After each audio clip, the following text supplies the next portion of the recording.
My name is Michelle Brown. I am 29 years old and I run a cleaning business. Some might think of it as dirty work.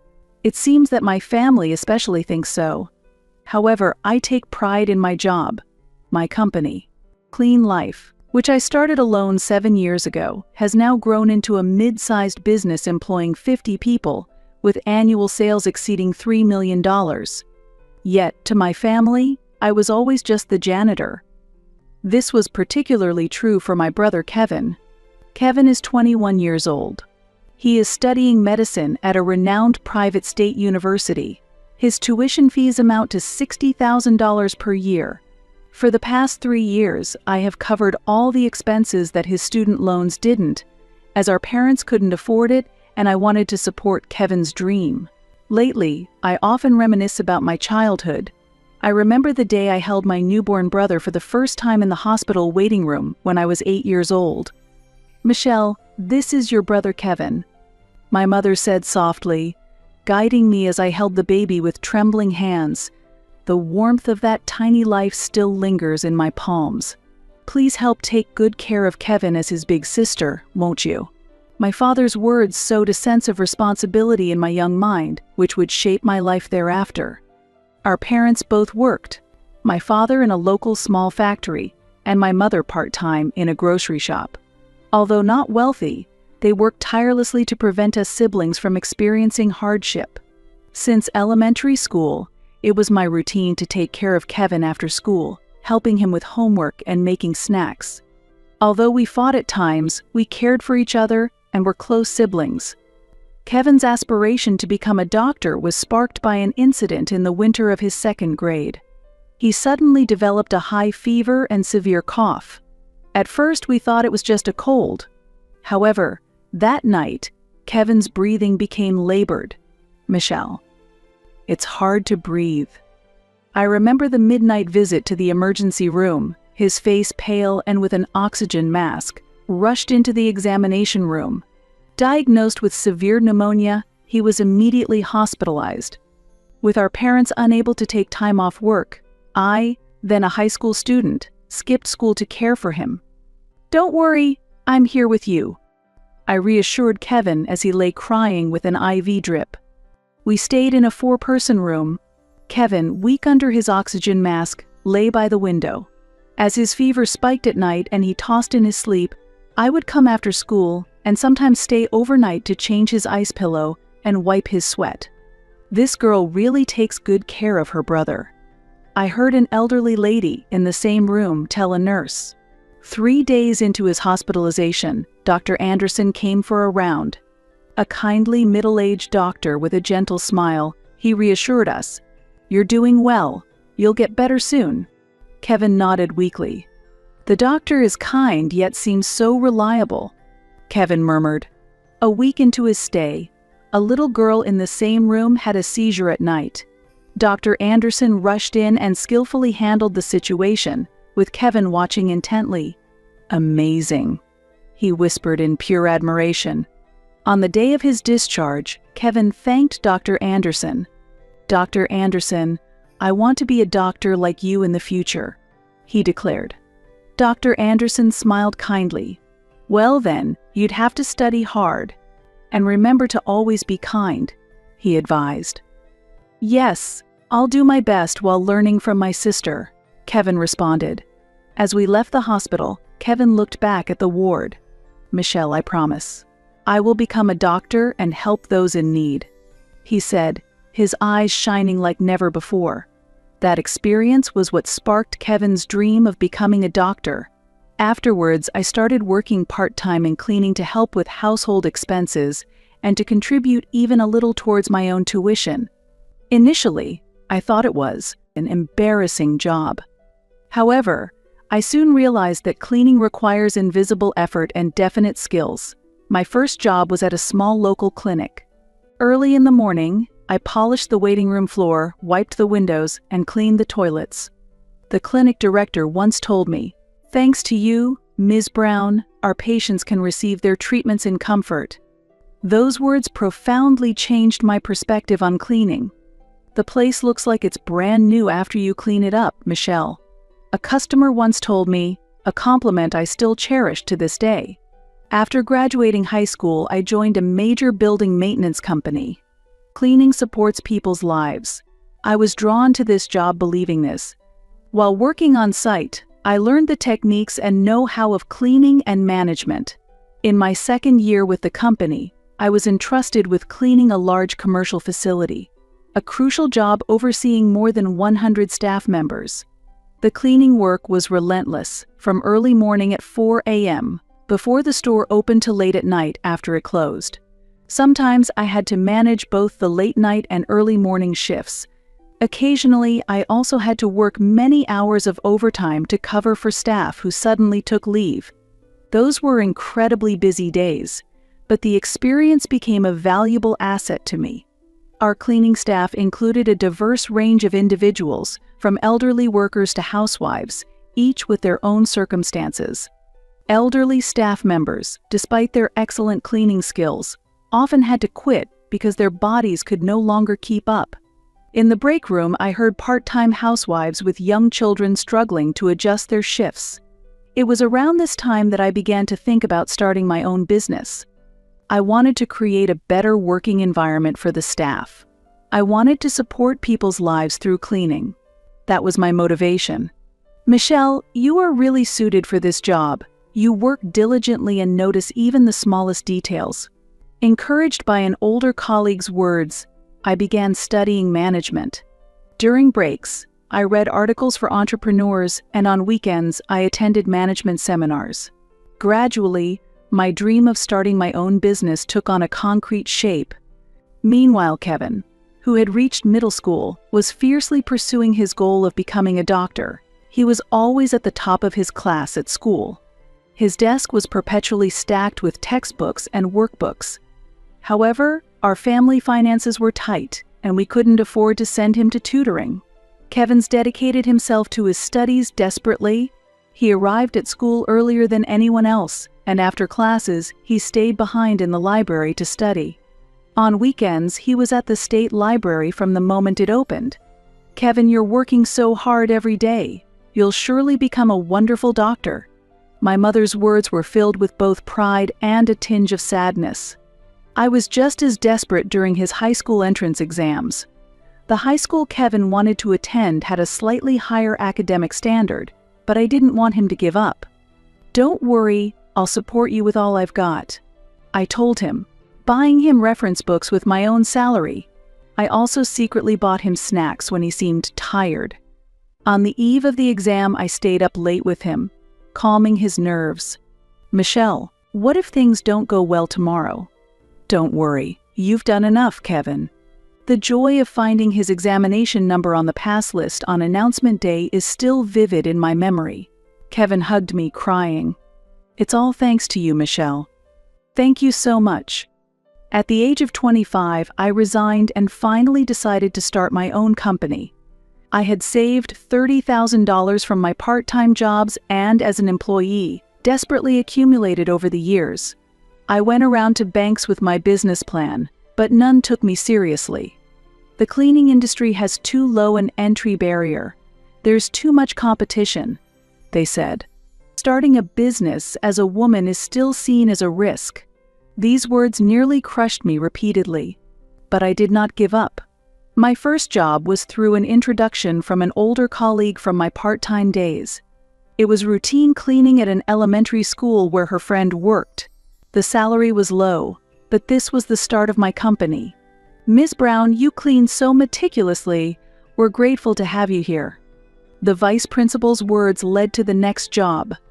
It was office cleaning for a company owned by the PTA president. I worked alone from early morning till late at night. During the day, I was on site. At night, I handled accounting and sales. There was no time to rest, but every day was fulfilling. One late night while cleaning an office, a young employee who was working overtime approached me. Ms. Brown, it must be tough working so late every day. No, I'm happy to be of help to someone. That conversation led him to introduce me to clean his company's office. Gradually, I began to receive more jobs and became busier. I was able to hire a few employees. and the company was doing well. Then one day, a fateful call came. "Michelle, I got into medical school." Kevin's excited voice came through the phone. His dream had finally come true. "Kevin, I'm coming right away." After receiving the call, I couldn't stay put. I rushed to the university during a break at work. The moment we found his name among the accepted students, we hugged and rejoiced together. However, our parents' expressions were complex. Medical school tuition is over $50,000 a year. My mother's voice trembled. "We can't afford that." "I'll pay for it," I blurted out without thinking. The company was doing well, but sourcing such a significant amount every year was not easy. "Michelle, that's too much for you," my father said, concern etched on his face. "It's okay. I want to do everything I can for Kevin's dream." Overwhelmed with gratitude, Kevin burst into tears. "Michelle, I will definitely repay your kindness." Inspired by his words, I worked even harder. Every day, I went out to secure new contracts, striving to minimize labor costs by working on site myself. Seeing my relentless work, one of my employees approached me. "You're pushing yourself too hard. Let us help with what we can." I took his words to heart and began delegating more tasks gradually. The company steadily grew, and the number of employees increased. However, in exchange, I drastically cut back on my personal life. I refrained from buying new clothes and worked even on holidays. Yet, whenever I saw Kevin striving in medical school, all my fatigue seemed to vanish. However, Kevin's acceptance into medical school gradually changed our parents. The first sign of change was at a family memorial service. "Our Kevin has been accepted into medical school," my mother proudly told each relative. With each telling, she received praises like, "Impressive," and "How commendable," and her face lit up with pride. When an aunt asked, "Is Michelle still in the cleaning business?" my mother's face clouded over slightly, and she answered vaguely, "Well, yes." My father also changed. He began to bring up Kevin at his weekly chess gatherings. "My son says he's going to be a neurosurgeon." "Ah, your son is really something else." The accolades from his peers seemed to inflate his ego gradually. One evening during dinner, while I was discussing a new contract at work, my father interjected, "Michelle, how long do you plan to keep doing that kind of job?" My mother chimed in, "Right. Kevin's classmate might introduce him to a medical office job. It's much better than cleaning." My heart froze at my mother's dismissive reference to my job as just cleaning. As Kevin's performance in medical school became known for its excellence, our parents' attitudes escalated further. They began to boast to our neighbors and at the hospital during his internships. "Our son is so well regarded by the doctors. He might stay on at the university hospital." My mother's voice would rise with each story.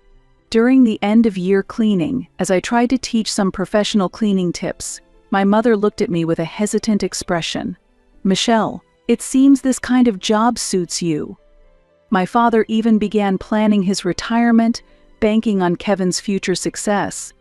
"Once Kevin becomes a doctor, we won't have to worry about our old age.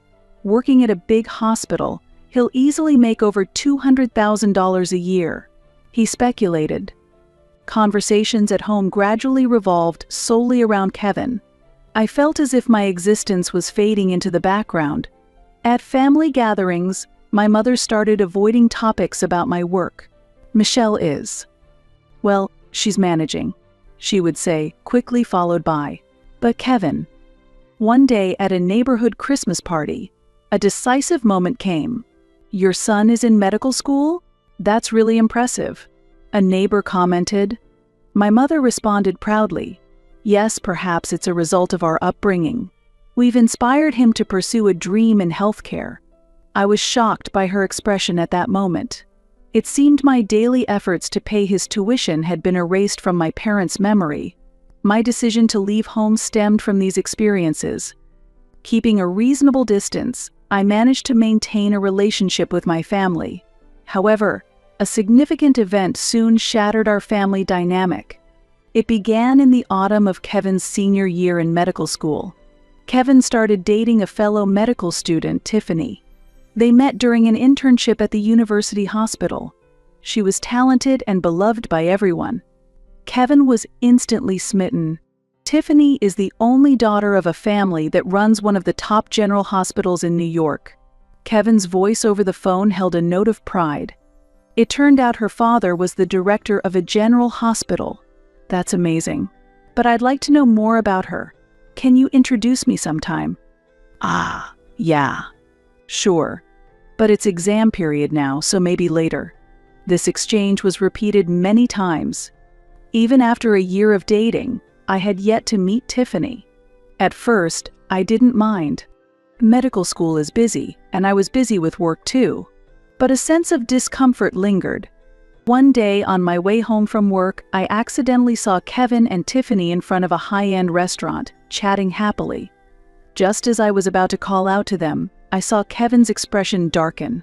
He hurriedly ushered Tiffany inside the restaurant, pretending not to notice me. At that moment, I couldn't understand why my brother was avoiding me. Then, that call came. Michelle, about this year's Christmas party.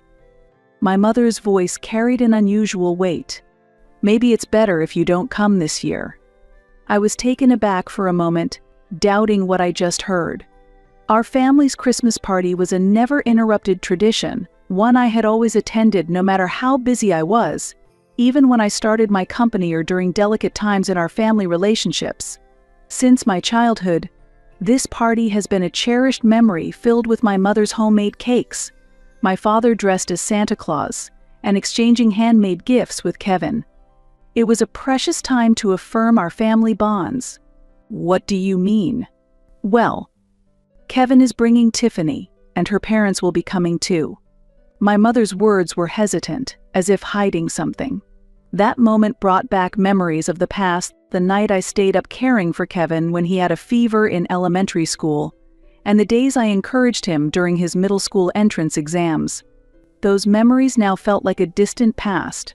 The truth came directly from Tiffany herself. In fact, I had already met her a few months back. It was a fateful encounter on the day of a cleaning service bid at the general hospital. After finishing a presentation with other contractors, I was checking documents for the next project in the hallway when a hurried woman nearly bumped into me. "Oh, I'm sorry," said the young woman in a lab coat, apologizing deeply. While thinking she looked familiar, I glanced at her name tag. It read, Tiffany Owen. Realizing she was Kevin's girlfriend, I couldn't help but speak up. "Are you Kevin's?" She looked surprised. "Yes, but I'm Michelle, Kevin's sister." Tiffany appeared momentarily perplexed but quickly smiled warmly. "Oh, I've heard a lot about you from Kevin, but he never showed me a photo." Our conversation naturally flowed, and before I knew it, we were deeply engaged in discussion. Tiffany was an intelligent and kind woman. I could see why Kevin was smitten. "Could we keep this between us?" Tiffany suggested. "I think it would surprise him. He would be surprised when we reveal to him we've become good friends." I thought it sounded fun and agreed to keep our meeting a secret. However, looking back, perhaps Tiffany wanted to keep it secret out of consideration for me. We occasionally met for coffee after that. Then, the day after my mother called about the Christmas party, Tiffany contacted me. "Michelle, there's something I need to talk to you about." Her voice trembling. We met at our usual cafe, her eyes red as if she had been crying. "Michelle, I can't stand it anymore," she said, her voice shaking. "About the Christmas party. Maybe I shouldn't say this, but I think you have the right to know." Tiffany took a deep breath and began to speak. She had accidentally overheard a conversation between Kevin and my mother. She heard them saying, "Tiffany's family shouldn't find out that his sister is a janitor." That phrase struck me like a sharp blade. If they find out about Michelle being a janitor, Tiffany's parents might not accept our relationship, and it could even affect my future career prospects. I felt as if my 24 years bond with my brother crumbled in an instant. Kevin had proposed excluding me from family gatherings, seeing me as an obstacle to his future. When I heard these words, something quietly but surely broke inside me. More shocking was my parents' reaction. "Don't worry, Michelle will understand. Considering your future." The world of medicine is really special. They seemed to sympathize with Kevin's reasoning, as if my feelings as a daughter were less important than maintaining a social facade for my brother. Since childhood, I had lived with the phrase, "Because you're the big sister," and sacrificing for my brother had seemed natural. But now, that natural felt profoundly unstable. Tiffany continued, "Actually, I've kept it a secret from Kevin for a long time, but my mother has been a janitor at a hospital for over 20 years. She met my father there and they married, but she continued to work even after marriage. She worked with pride." Tears welled up in her eyes as she spoke.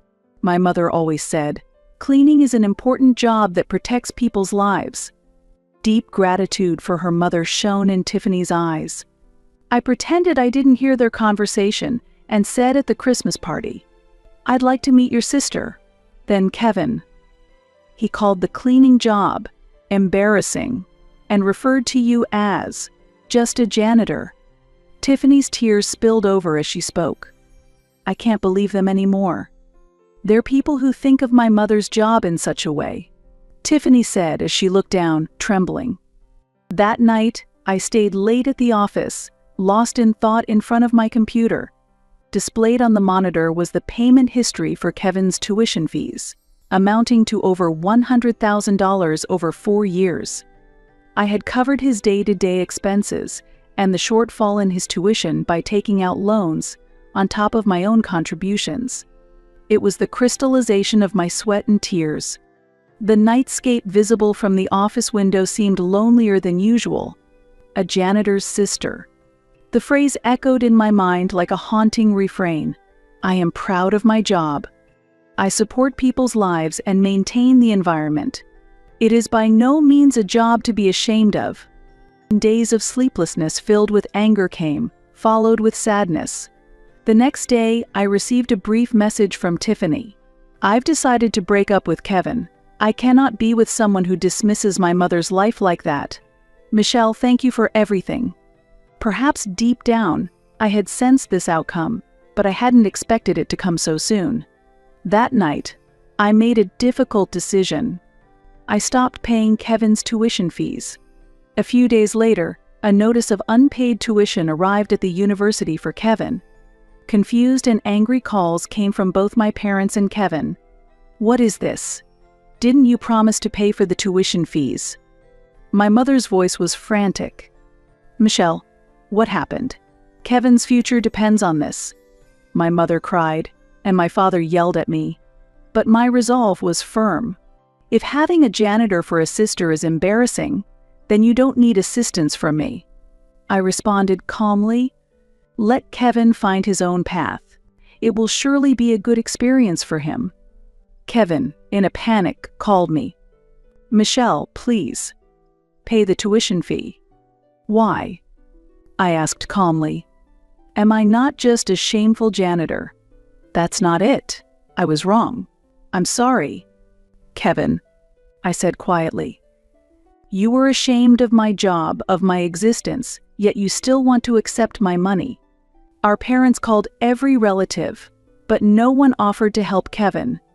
Ever since Kevin had entered medical school, our parents' haughty attitude had exhausted our relatives' patience. Eventually, Kevin decided to apply for a scholarship and started a part-time job. A month later, Kevin visited my workplace. He had lost a lot of weight. "Michelle, I'm truly sorry," he said, apologizing deeply. "I've applied for a scholarship and started a part-time job. I'm going to continue my studies on my own." His voice lacked its former arrogance.